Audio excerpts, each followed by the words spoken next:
Silakan ketua kelas acak kita dalam doa. Bersiap. Berdoa mulai. Berdoa selesai. Oke, makasih Acak. Ibu. Sebelumnya di sini ada yang tidak masuk. Ada. Siapa?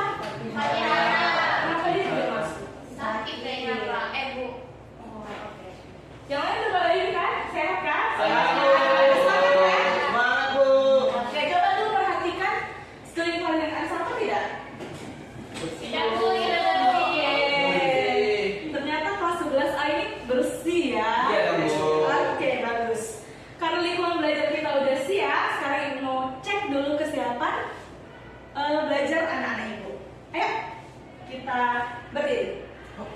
Oke, Bu. Jadi untuk hari ini Ibu punya yel-yel baru untuk kita. Oke, kita mulai yel-yel kita hari ini. Siapa kita? Detektif Papa. Apa tugas kita? Cari pola, cari Papa. Diagram pecah. Siap investigasi.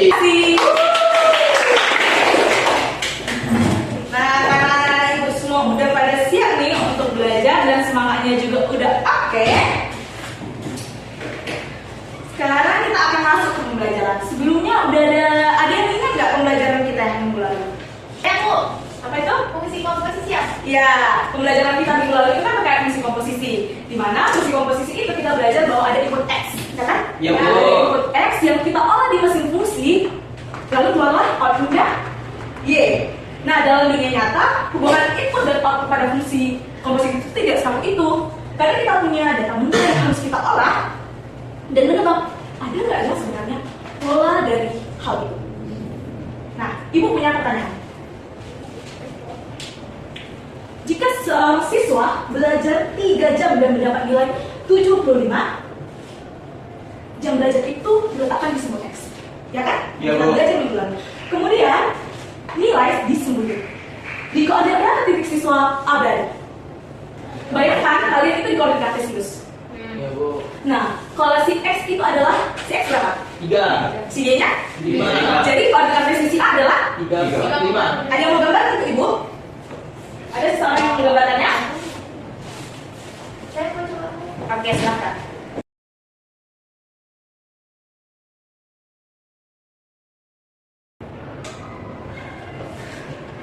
Oke, beri aplaus untuk kalian. Nah, kalau kita gambarkan titiknya itu hanya di 3,75. Udah tepat ya? Iya, Bu. Nah, kalau dari data ini, kita cuma bisa lihat satu titik kan? Ya Bu.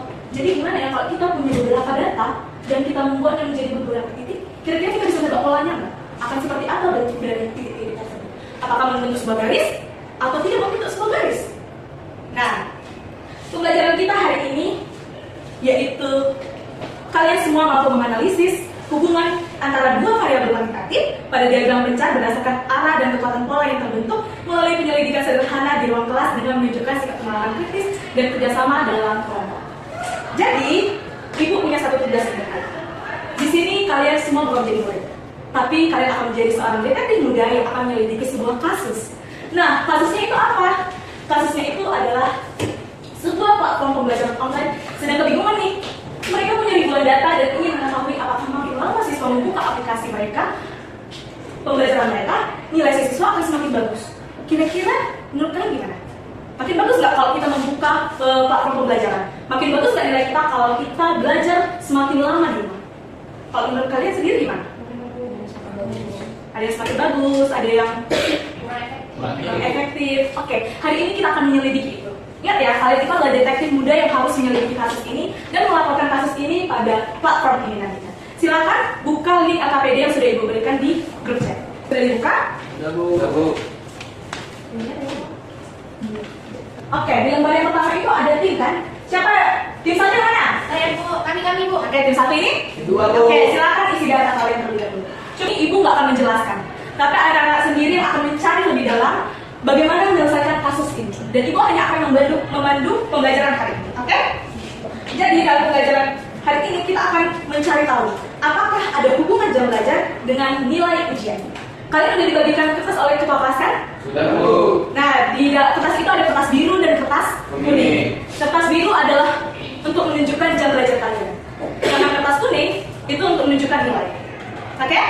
Pembelajaran ini Ibu akan memberikan kalian lencana. Lencananya itu ada 6 bentuk. Siap? Siap, Bu. Oke, kita mulai pembelajaran kita hari ini. Level. Jika sudah selesai level 1, tolong katakan ya. Gimana nih kelompoknya tim 1 ya? Oke.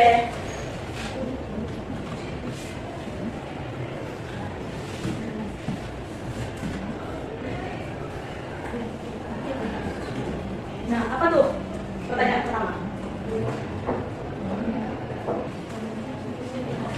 Gimana tim 2?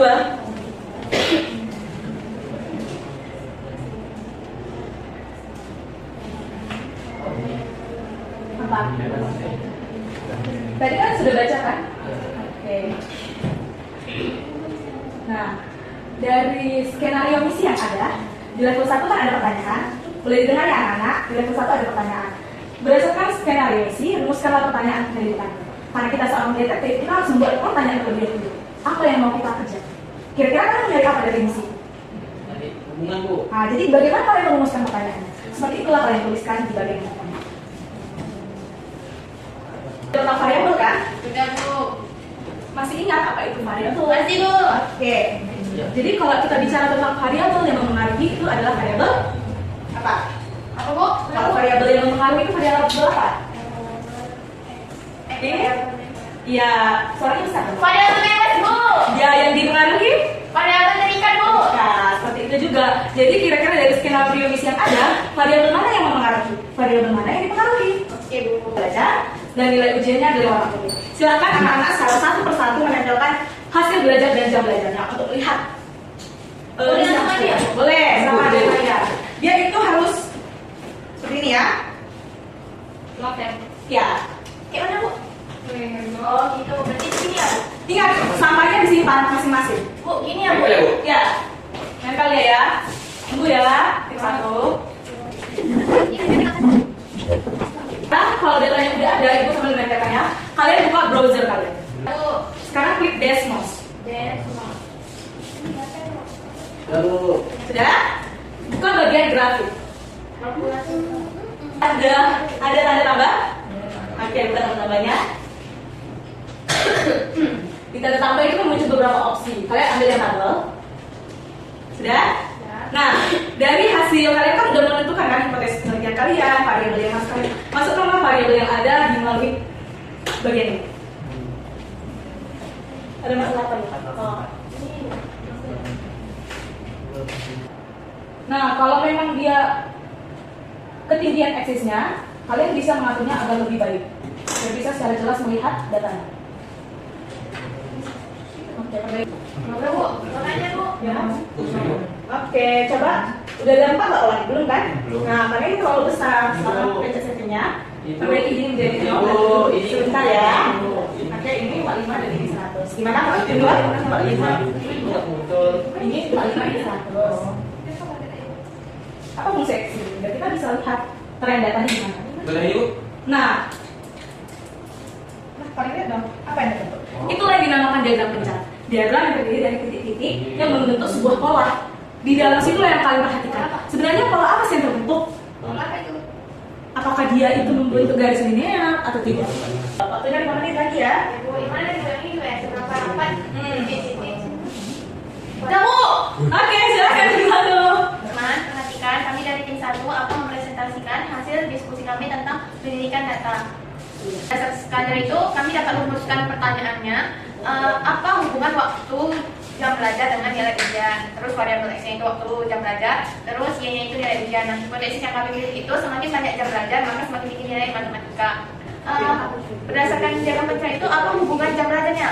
Hubungannya dengan pilih positif karena naik itu, terus setelah hubungannya itu kuat, titik-titik dapat mengikuti pada pola. Kesimpulannya itu, semakin lama jam belajar, maka semakin baik dalam penguasaan materi, sehingga nilai ujian semakin bagus. Terus kesimpulan, apakah berlaku untuk siswa di Indonesia? Tidak, Bu, karena kami tidak meneliti dan tidak mempunyai data satu Indonesia, Bu. Karena yang kami teliti punya hanya data. Itu sini. Oke, terima kasih. Kurang presentasi dari. Oke, siap untuk dapat rencana detektif Anda. Silakan dengan adik. Siap, Bu. Detektif Anda kita hari ini. Benar ya? Apa yang diidentifikasi oleh tim 1 sesuai nggak dengan yang diidentifikasi oleh tim 2? Sesuai. Iya. Sebenarnya apakah ini berlaku untuk seluruh siswa Indonesia? Ya belum tentu. Jawabannya itu belum tentu. Belum tentu Bu. Karena kan bisa saja ada faktor lain. Itulah yang dinamakan korelasi. Korelasi itu adalah hubungan. Kita perlu melihat apakah ketika si X itu maju, si Y juga maju. Apakah ketika si X itu maju, si Y-nya turun. Oke, mari kita bantu Ibu. Oke, Bu. Nah, contohnya itu seperti ini. Korelasi dinamakan positif ketika X dan Y-nya itu berjalan bersamaan. Contohnya seperti ini. Ketika Ibu maju, Maria juga maju. Tapi ketika si X-nya ke belakang, si Y-nya malah maju. Nah, itu dinamakan korelasi negatif. Dia turun. Sedangkan korelasi yang ketiga yaitu tidak ada korelasi. Bisa aja ketika Ibu maju, si Maria sana. Ketika Ibu ke sini, Marianya malah diam saja karena tidak ada hubungan sama sekali. Jadi tidak ada polanya. Iya, nggak ada polanya. Kita nggak tahu mengidentifikasinya bagaimana. Itulah yang dinamakan korelasi. Ternyata anak-anak Ibu hari ini, oke makasih Maria, sangat hebat untuk menjadi seorang detektif. Ibu juga sangat apresiasi dari kelompok kedua karena Ibu lihat mereka itu adalah kelompok yang paling stop gitu, satu sama lain saling melengkapi. Jadi untuk mereka detektif sangat berarti. Sebenarnya Ibu punya satu tugas lagi untuk mengidentifikasi bagaimana sih pengalaman anak-anak Ibu secara mandiri. Pertanyaannya adalah ini. Silakan tuliskan di kertas kalian. Kira kalian bisa tak mengidentifikasi secara mandiri? Tadi Ibu sudah memberikan link Padlet kan? Silakan kumpulkan jawaban di dalam link tersebut. Oke? Oke? Jadi apa yang bisa kita simpulkan dari pembelajaran kita hari ini? Ada yang mau menyimpulkan? Baik Bu. Oke, apa tuh akan? Nah, hari ini kita belajar tentang hubungan dua variabel yang kalau salah satu variabelnya menurun seperti tadi Bu, maka variabel lainnya juga ikut menurun, kalau naik juga naik. Tapi ada juga yang tidak saling berkorelasi Bu, yang bisa mencar-mencar juga dia Bu. Oke, terima kasih ya, benar ya apa yang disampaikan oleh Arcan. Di dalam sebuah korelasi itu ada beberapa bagian, ada korelasi positif, negatif, dan sama sekali tidak berkorelasi. Disitulah kita perlu melihat pola-pola yang terbentuk dari diagram pencar yang telah kita cari dan melihat apakah benar ada polanya atau tidak ada polanya. Ternyata dari hasil kita punya pola. Dan lihat sebenarnya seberapa kuat sih hubungan itu. Nah, di luar sana itu kita akan dibombardir oleh angka dan informasi. Jadi, jangan mudah untuk percaya begitu saja dengan data-data yang ada. Kita harus menjadi pribadi yang mampu melihat data-data dari berbagai kaca dan melihat ada nggak sih polanya. Kemampuan kalian membaca diagram pencar hari ini adalah awal kemampuan kalian untuk membaca dunia dengan lebih bijak lagi. Sekian pembelajaran Ibu hari ini. Sampai jumpa di pembelajaran berikutnya. Baik.